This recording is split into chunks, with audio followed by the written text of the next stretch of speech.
I had the same 2 outcomes for every consult I did. Didn't matter what whether it was a new puppy or the euthanasia, didn't matter. That was that I wanted that client to leave the consulting room happier and better educated than when they came in.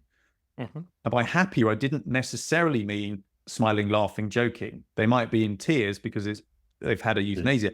Happy is they are at peace and comfortable and confident that the right decision has been made for what happens next for their pet. Yes.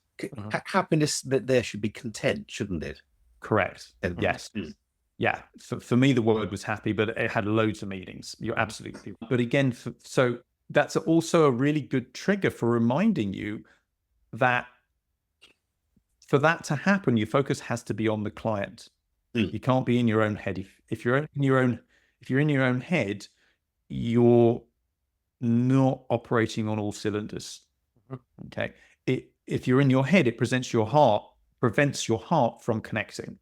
If you want to be slightly more esoteric and spiritual about it, that heart-based connection, that emotional connection, empathetic connection, that is not an intellectual process. That is an emotional process that comes from that splanchnic nerve plexus, that second brain in your gut. That's where that comes from. So again, it's all of those little triggers and those little hints and tips to help do that, particularly for new grads and recent grads who are a little bit anxious, a little bit worried. They've got bajillion differentials fizzing around in their head. They've read up on knows how much the night before because they want to be super prepared for it, and then wonder why the client, they got all this information, they contribute, they communicate all this information, and the client is not happy. Why is that? So because it's been a technical exercise. They are not a problem to be solved. They are a person and a pet to be embraced, to be shown love, to be shown concern, consideration, rapport, to make sure that we're seeing things from their perspective, and then to walk that path together. It's a partnership. It's a collaboration. Yeah. And the biggest complaint the clients have in those situations is the vet didn't seem to listen to me.